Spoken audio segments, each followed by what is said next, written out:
Okay, welcome back to CompTIA Security Plus Certification. This is SY0606. हम module 1 cover कर रहे हैं और आज का हमारा लेक्चर सिक्योरिटी असेसमेंट टेक्निक्स के ऊपर है।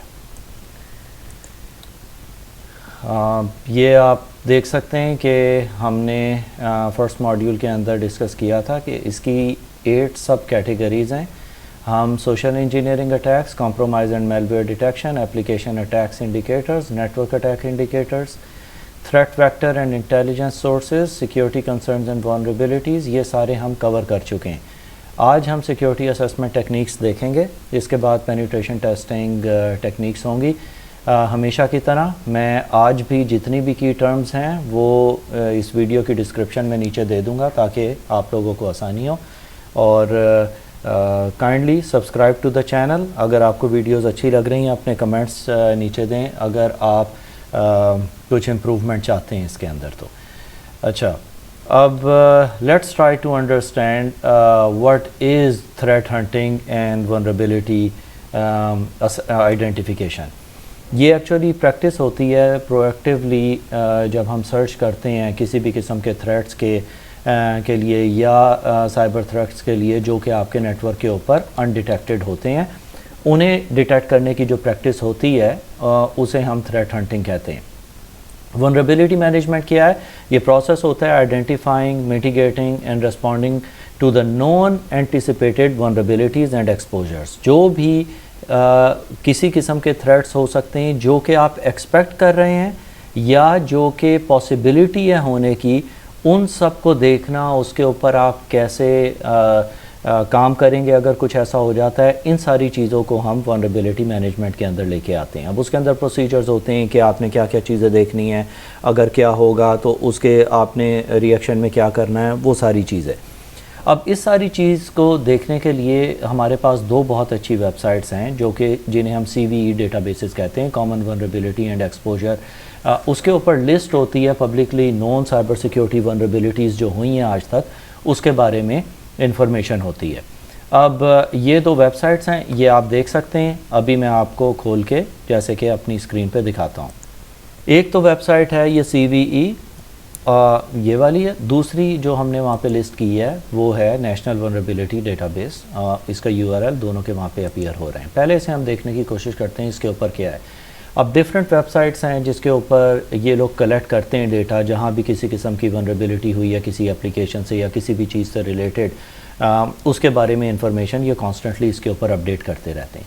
अब it's a very good website. आप इसके ऊपर कुछ टाइम स्पेंड करें, यह आपको अपडेटेड रखती है डेली।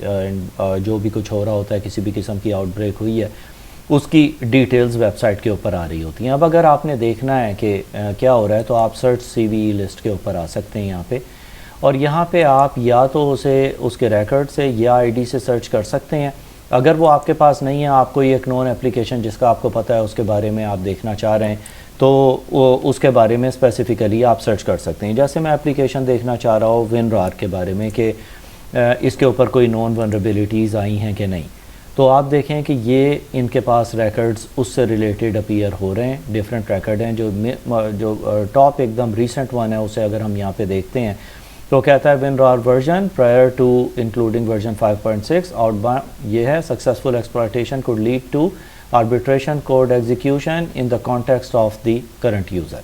अब इसकी आपने डिटेल्स देखनी है, आप यहाँ पे क्लिक करेंगे और वो आपको इसके बारे में मज़ीद डिटेल्स यहाँ पे दे देगा। और सेम इसकी इंफॉर्मेशन नेशनल वल्नरेबिलिटी डेटाबेस के ऊपर भी है। ये जो दूसरी वेबसाइट है उसका भी उसने लिंक दे दिया है कि उसके ऊपर भी आइडेंटिफाई की है और उसका जो स्कोर उन्होंने किया कि वो हाई है। तो इस तरह ये लोग उसके बारे में सारी डिटेल्स वगैरह यहाँ पे शो करते रहते हैं। अब इसी तरह अगर हम दोबारा सर्च के अंदर जाएँ और यहाँ पर हम लिखते हैं जैसे फ़ोटोशॉप के ऊपर अगर हम सर्च करते हैं जो कि एडोबी की प्रोडक्ट है, तो उसके अंदर उसने फिर यहाँ पे बताया है an unauthenticated attacker could leverage this vulnerability to achieve arbitration code context exploitation requires user interaction that a victim must open a malicious file. इसकी वजह से ये हो सकता है। अगर आप इसे भी खोलेंगे इसके बारे में भी ये यहाँ पे ये डिफरेंट डिटेल्स इसके बारे में आ रही हैं, रेफरेंसेस भी हैं उसके। और अगर आप इसके बारे में नेशनल डेटाबेस के ऊपर भी देखना चाहते हैं उसकी भी डिटेल्स यहाँ पे अपीयर हो जाएंगी। अब इस तरह से हम लोग ये सारी इंफॉर्मेशन इन वेबसाइट्स के ऊपर से कलेक्ट करते हैं और उसके रेफरेंसेस भी इन्होंने यहाँ पे दिए हैं, वो सारी चीज़ें आप लोगों को, ताकि पता हो कि एक्चुअली क्या है और क्या नॉन वनरेबिलिटीज़ हैं। अब अपनी ऑर्गेनाइजेशन के अंदर with the passage of time आप कॉन्स्टेंटली सर्च करते रहेंगे जो एप्लीकेशंस आप यूज़ करते हैं और उनकी सारी डिटेल्स आपको यहाँ पे मिलती रहेंगी। अब ये नेशनल वनरेबिलिटी डेटाबेस के अंदर अगर हम आते हैं तो ये अपना ना यहाँ पे दिखा रहे हैं कि आप डिफरेंट डिटेल्स इनकी यहाँ से देख सकते हैं, आप सर्च कर सकते हैं इंफॉर्मेशन यहाँ पे, किसी भी किस्म की कन्फिग्रेशन उसकी क्या होंगी, वनरेबिलिटी मैट्रिक्स क्या होते हैं, इसे ये किस तरह से रीड करते हैं, उसे ये बता रहे हैं कि लो का मार्जिन क्या है, मीडियम और हाई वगैरह का क्या है, ये सारी चीज़ें आपको यहाँ पे मिल जाती हैं। इसके अलावा अगर हम यहाँ पे देखते हैं वनरेबिलिटीज़ वगैरह, आप यहाँ से भी सर्च कर सकते हैं और आप यहाँ पे मेन मेन्यू से भी जा सकते हैं। अब हम जब यहाँ जनरल पे क्लिक करते हैं और यहाँ पे हम NVD डैशबोर्ड के ऊपर जाते हैं तो ये हमें उसके ऊपर मज़ीद इंफॉर्मेशन कुछ देगा जो कि रीसेंट अभी लेटेस्ट ग्लोबली किसी भी किस्म के थ्रेट्स या वनरेबिलिटीज़ वगैरह चल रही हैं उसके बारे में इंफॉर्मेशन यहाँ पे आ रही होती है।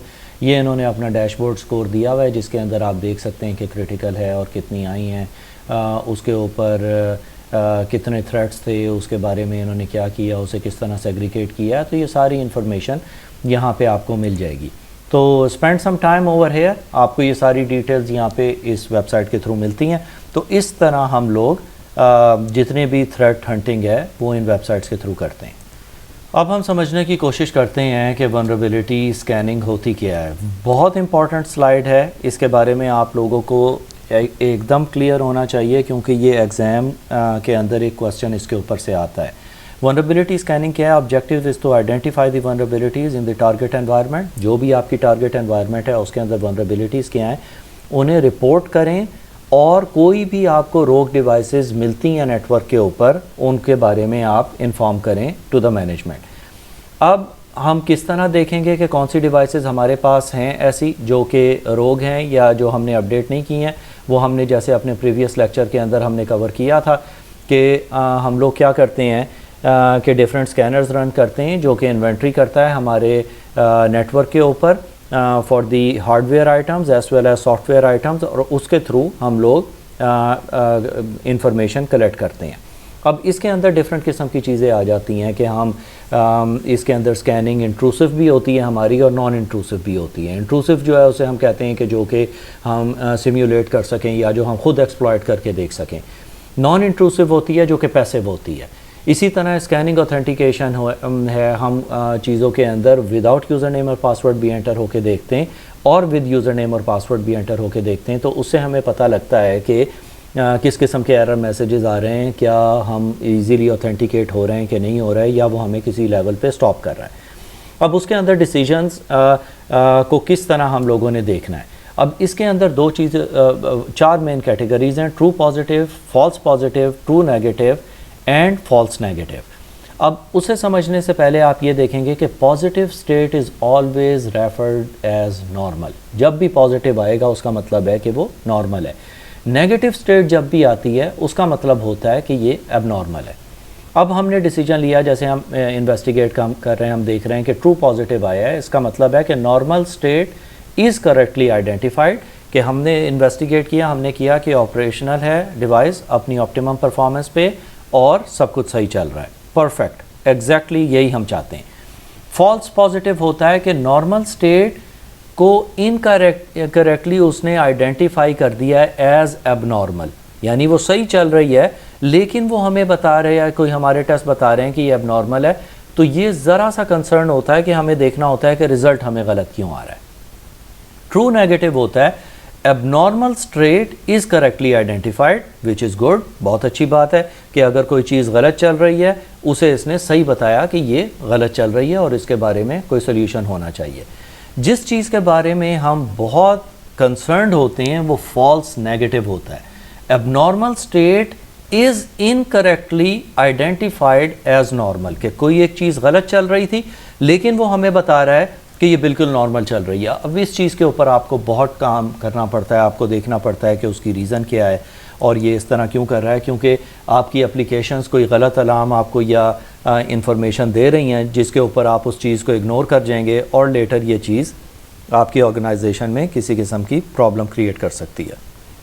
अब हम देखने की कोशिश करते हैं कि ज़ीरो डे अटैक्स क्या होते हैं।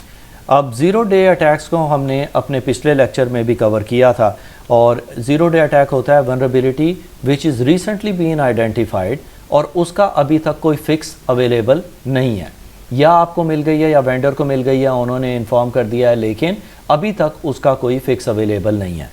ये इसका जो एक्सप्लॉयट होता है directed to zero day vulnerabilities के ऊपर जो भी होता है उसे हम कहते हैं कि वो ज़ीरो डे अटैक है। यानी एक वनरेबिलिटी आपको मिल गई, उसका फिक्स अवेलेबल नहीं है, कोई एक थर्ड पार्टी जो कि उसे सर्च करने की कोशिश करेगी कि एक नोन बग है, उसे वो एक्सप्लॉयट करने की कोशिश करेंगे, तो वो जो टाइम है जब वो नोन है एक वनरेबिलिटी आपको मिली है उसके और अटैक के बीच में टाइम जो है उसे ज़ीरो डे अटैक कहते हैं। The time frame when an exploit becomes active to when the number of vulnerable systems shrink to an insignificant number is known as window of vulnerability। बहुत important word है, आपको इसके बारे में पता होना चाहिए। इसका मतलब ये है कि जैसे एक वनरेबिलिटी आपको आइडेंटिफाई हो गई ऑर्गेनाइजेशन के अंदर, अब उसके अंदर उसका पैच कब रिलीज़ होगा, आपने रिलीज़ नहीं करना, वो वेंडर रिलीज़ करेगा, उसमें कितना टाइम लगेगा, जब वो रिलीज़ हो गया वो आप लोगों ने कब लिया, कब डाउनलोड किया, फिर आपने अपनी आईटी टीम को कब दिया, फिर वो कितना टाइम लेंगे उसे अप्लाई करने के लिए अपनी ऑर्गेनाइजेशन में, और कितना एक टाइम चाहिए होगा कि सारे कंप्यूटर्स हम सिक्योर कर लेंगे, इसे हम कहते हैं विंडो ऑफ वनरेबिलिटी। अब आगे हम समझने की कोशिश करते हैं कि सिसलॉग्स क्या होते हैं।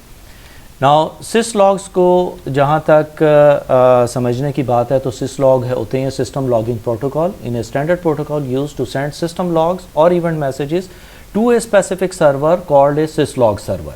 हमारे पास एक कोई भी रिमोट सर्वर होता है जिसके ऊपर हम सारे ये लॉग इकट्ठे करके भेज रहे होते हैं और वो सारी डिवाइसेस से कलेक्ट कर रहा होता है। इनफैक्ट वो खुद ही स्कैन कर रहा होता है सारी डिवाइसेस को और उनसे रिलेटेड जितना भी रिकॉर्ड है वो अपने पास मेंटेन कर रहा होता है। अब उसकी रीज़न ये होती है कि हम जब उसके ऊपर एक सेंट्रल लोकेशन पे कलेक्ट कर लेते हैं तो हमारे लिए आसानी होती है कि हम इजीली उसे मॉनिटर करें और रिव्यू करें। ऑडिट एंड इवेंट्स व्यूज़ वगैरह क्या होते हैं? ऑडिट एंड इवेंट लॉग्स होते हैं जो अक्सर आपने इवेंट व्यूअर में भी विंडोज़ के अंदर अपने देखे होंगे। ये क्रोनोलॉजिकल ऑर्डर के अंदर रिकॉर्ड्स और इवेंट्स और एक्शंस को सारों को लॉग कर रहा होता है। कब आपने पीसी पे लॉग किया, कब लॉग आउट किया, ऑथेंटिकेशन फेल हुई कि नहीं, इसी तरह ये क्रिटिकल लॉग्स जितने भी फायरवॉल के, इंट्रूजन डिटेक्शन सिस्टम्स के हैं, प्रॉक्सी सर्वर्स के, ऑथेंटिकेशन सर्वर्स के, ये सारी चीज़ें वो अपने पास लॉग कर रहा होता है। ये इसके पास एक हिस्टोरिकल डेटा होता है और हम इसे सेट करते हैं कि कितनी ड्यूरेशन के लॉग्स इसने मेंटेन करने हैं, उस हिसाब से ये अपने लॉग्स रख रहा होता है। रूटीन लॉग्स हमें हेल्प करते हैं कोई भी पॉलिसी वायलेशंस वगैरह को आइडेंटिफाई करने के लिए, फ्रॉडुलेंट एक्टिविटी को, या कोई भी ऑपरेशनल इश्यूज़ किसी किस्म के हुए हैं उसे ये आइडेंटिफाई करने में हमारी हेल्प करता है। अब हम समझने की कोशिश करते हैं कि लॉगिंग चैलेंजेस क्या हैं। लॉगिंग चैलेंजेस होते हैं जब हम ये लॉग जनरेट हो रहे होते हैं पीसी के ऊपर डिफरेंट किस्म के, तो उसे हम किस तरह समझते हैं और वो हमें क्या इन्फॉर्मेशन देता है। पहला जो चैलेंज है वो वॉल्यूम है, क्योंकि इतनी एप्लीकेशंस हैं जिसके लॉग इकट्ठे हो रहे होते हैं तो एक वो क्लटर हो जाता है, hundreds and thousands of records appear हो रहे होते हैं, आपको उसे सेग्रीगेट करना पड़ता है। दूसरा है नॉइज़, क्योंकि जो लॉग्स के ऊपर इंफॉर्मेशन होती है वो उसके अंदर इतना सारा डेटा होता है जो कि कुछ आपके काम का नहीं है, लेकिन क्योंकि वो डिफाइंड एक स्टैंडर्ड प्रोटोकॉल है उसके थ्रू वो सारे लॉग इकट्ठे कर रहा होता है, तो उसके अंदर ऑप्शन होती है फ़िल्टर करने की, आप वो लॉग्स फ़िल्टर करके उस तरह देखते हैं। दूसरा है format must be converted to a standard format to ensure normalise and consistency, क्योंकि अब डिफरेंट लॉग्स आ रहे हैं, कोई फायरवॉल के आ रहे हैं, कोई एप्लीकेशन सर्वर के आ रहे हैं, कोई आपके डेटाबेसेस के आ रहे हैं, तो उन सबको आपको सेग्रीगेट करना होता है ताकि आप वो देख सकें जिसकी आपको ज़रूरत है। इंटरप्रिटेशन है logs are cryptic and requires interpretive process.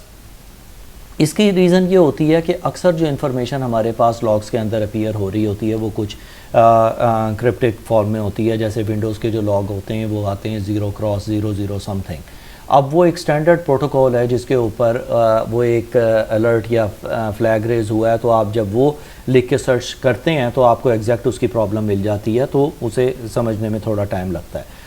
आखिरी चीज़ इसके अंदर है प्राइवेसी। प्राइवेसी का मतलब ये होता है कि क्योंकि ये लॉग्स जनरेट कर रहा होता है डिफरेंट किस्म के, जो भी कम्युनिकेशन आपके पीसी पे या नेटवर्क पे या कुछ भी इसने देखी। अब अगर किसी यूज़र ने फॉर एग्जांपल यूज़र नेम की जगह पासवर्ड अपना एंटर कर दिया तो वो भी लॉक कर जाएगा।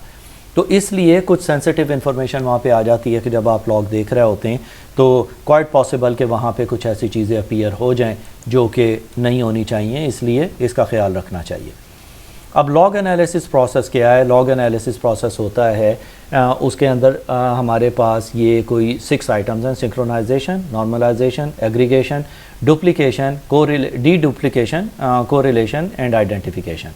सिंक्रोनाइजेशन है प्रोसेस होता है जिसके अंदर हम सिंक्रोनाइज़ कर रहे होते हैं अपना डेटा किसी भी लॉग सर्वर के साथ या टाइम सर्वर के साथ। एक्सटर्नल टाइम सोर्स है कोई भी विद टाइम स्टैम्प प्रोटोकॉल, जैसे NTP होता है जिसके अंदर हम अपने सर्वर्स को एक स्टैंडर्ड टाइम के ऊपर सबको सिंक्रोनाइज़ करते हैं। नॉर्मलाइजेशन होती है process of standardising the log entries into A consistent structure, के सारे एक ही फॉर्मेट के ऊपर आएंगे, क्योंकि जैसे मैंने कहा है कि लॉग्स फायरवॉल के प्रॉक्सी सर्वर्स के हर तरफ से आ रहे होते हैं, तो उसे हम एक नॉर्मलाइज फॉर्मेट पे रखते हैं ताकि हम उसे जब एनालिसिस उसका करें तो हम इजीली उसे कर सकें।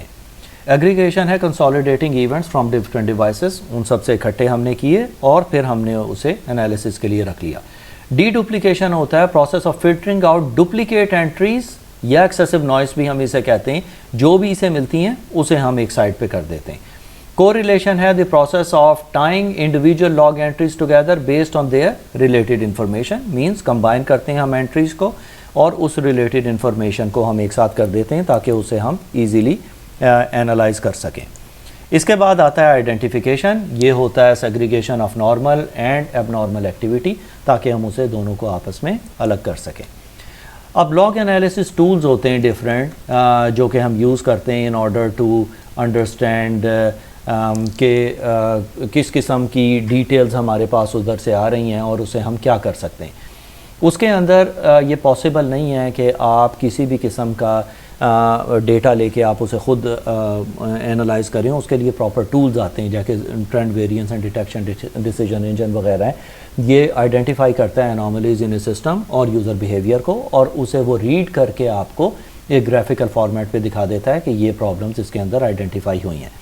Signature detection and decision engine क्या करता है? आइडेंटिफाइज नोन इवेंट्स और सीक्वेंसेस ऑफ इवेंट्स के, ठीक है ये नोन है, इसे हम साइड पे कर देते हैं, जो अननोन है उसके ऊपर आपको देखना चाहिए क्योंकि हम लोग यहाँ पे सिग्नेचर मैच कर रहे होते हैं।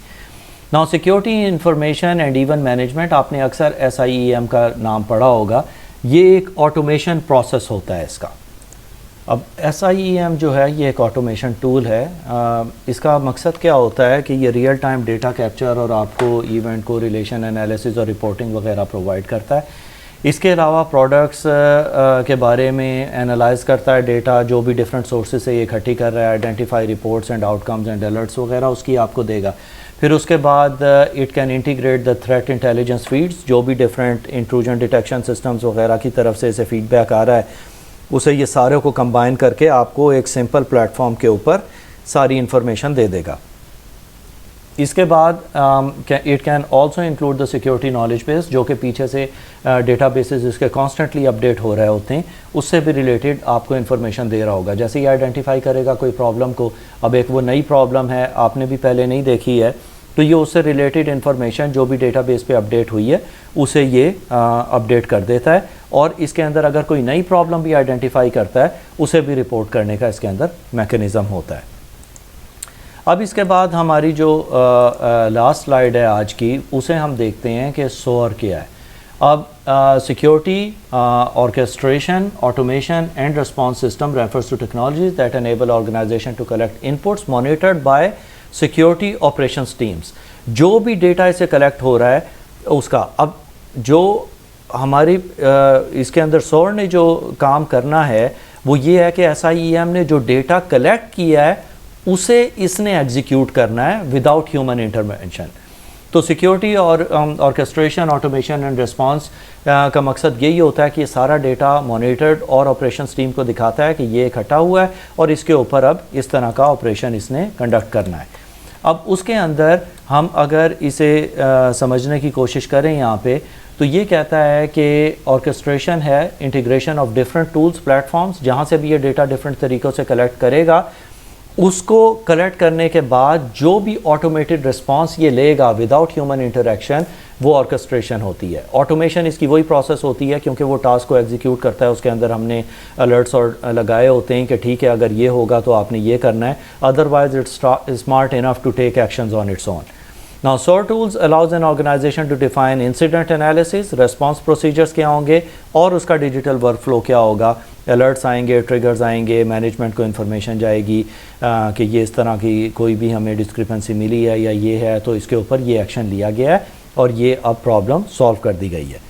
Now SIEM detects potential security incidents, जैसे कि लिखा है, ट्रिगर्स अलर्ट्स, बस ये इंसिडेंट्स को नोट करता है, अलर्ट्स करता है, और जो SOAR सोल्यूशन है respond to those threats and set priorities to take actions. ये इसका काम होता है जो कि डिफरेंस है बिटवीन SIEM एंड SOAR। तो ये था हमारा आज का lecture on security assessment and techniques. Kindly like and subscribe the channel. हम मुस्तकिल अभी नेक्स्ट अपना एक लेक्चर बाकी है, वो जब हम कंप्लीट कर लेंगे तो हमारा मॉड्यूल 1 कंप्लीट हो जाएगा। Then we'll start module number 2 और मैं पोस्ट करता रहूँगा इसकी इन्फॉर्मेशन भी। हमारे ट्विटर हैंडल को भी आप फॉलो कर सकते हैं और मैं इसके अंदर जितने भी लेटेस्ट इसकी टर्म्स जो भी हमने इस लेक्चर में भी कवर किए हैं वो वीडियो की डिस्क्रिप्शन में दे दूँगा। That's it, thank you very much for your time.